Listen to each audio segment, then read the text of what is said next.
एक जलता हुआ पंख छोड़ दिया और वादा किया कि जब भी तुम संकट में हो, इस पंख को जलाकर मुझे बुला सकते हो। लेकिन जब आदमी फीनिक्स को वापस नहीं ला सका, राजा ने उसे फांसी की सजा सुना दी।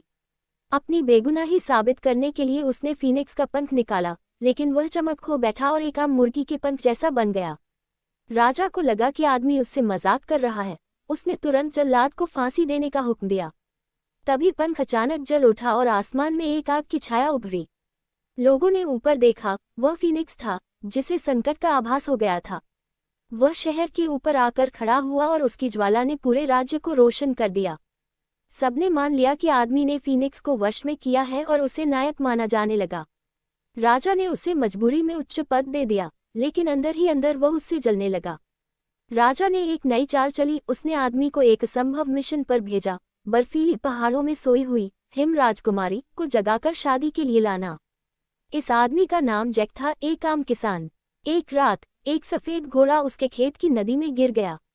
जैक ने पवनचक्की पर रस्सी बांधी और उसे खींचकर बाहर निकाला। घोड़ा किनारे पर आते ही नीली रोशनी में चमक उठा और गायब हो गया। अगली सुबह जैक ने देखा कि उसके अस्तबल में 2 सुंदर घोड़े और एक बोलने वाला गधा खड़ा है।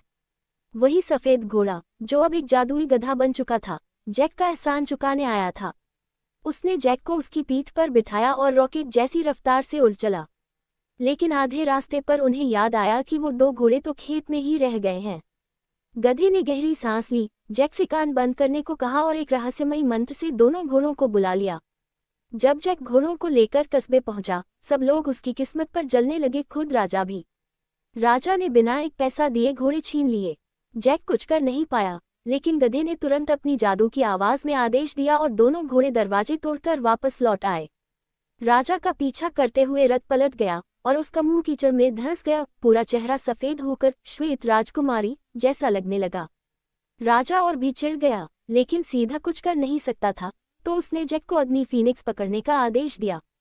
जैक ने फीनिक्स को जाल से पकड़ लिया, लेकिन दया आ गई और छोड़ दिया। यहीं से हमारी कहानी की शुरुआत होती है। राजा की अगली चाल थी जैक को बर्फीली पहाड़ों में भेजना, ताकि वह हिम राजकुमारी को लेकर लौटे।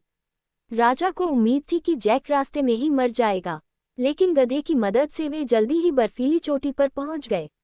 एक विशाल बर्फ का दरवाजा उनके सामने था। तभी जैक के पास मौजूद फीनिक्स का पंख जल उठा और दरवाजा पिघल गया। साथ ही गधा फिसलकर नीचे चला गया और बर्फ की गेंद बनकर लटक गया। अंदर जैक ने सोई हुई हिम राजकुमारी को देखा। पंख ने उसे जगाया, लेकिन जब उसने सुना कि उसे एक बूढ़े राजा से शादी करनी होगी, उसने आत्महत्या का निर्णय लिया और पहाड़ से छलांग लगा दी। जैक ने बिना सोचे कूदकर उसे बचाया। राजकुमारी उसकी निडरता से इतनी प्रभावित हुई कि उसे दिल दे बैठी। उसने जैक का हाथ पकड़ा और अपनी ड्रेस को पैराशूट की तरह फैलाया, जिससे दोनों धीरे नीचे उतर गए। जैक घबरा गया और गलती से उसकी ड्रेस फाड़ दी। अब दोनों तेजी से गिरने लगे। गधा तुरंत आ गया और अपने पंख फैलाकर उन्हें बचा लिया। राजकुमारी बेहोश हो गई। जैक भी उसका रूप देखकर मंत्रमुग्ध हो गया, लेकिन फिर भी उसे राजा के पास ले गया।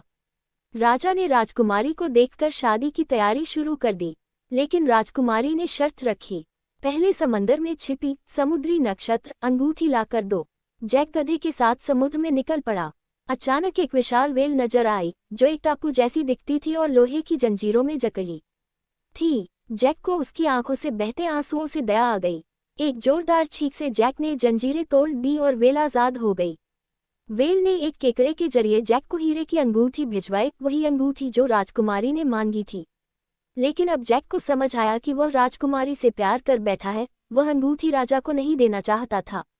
वह चुपचाप रात में राजकुमारी को भगाने की योजना बनाता है, लेकिन एक मंत्री यह सब देख लेता है। राजकुमारी जैक को बचाने के लिए अपना अमृतत्व का रहस्य राजा को बता देती है, लेकिन राजा नहीं पिघलता।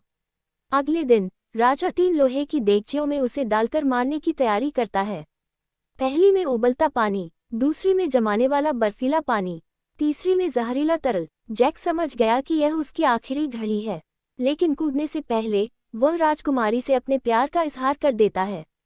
राजा गुस्से में उसे उबालते पानी में फेंक देता है, लेकिन तभी राजकुमारी ने समुद्री अंगूठी उसमें फेंक दी और पानी ठंडा हो गया। जैक बच गया। फिर उसे बर्फीले पानी में फेंका गया। तभी फीनिक्स का पंख उड़कर आया और उसे फिर से बचा लिया। अब बची जहरीली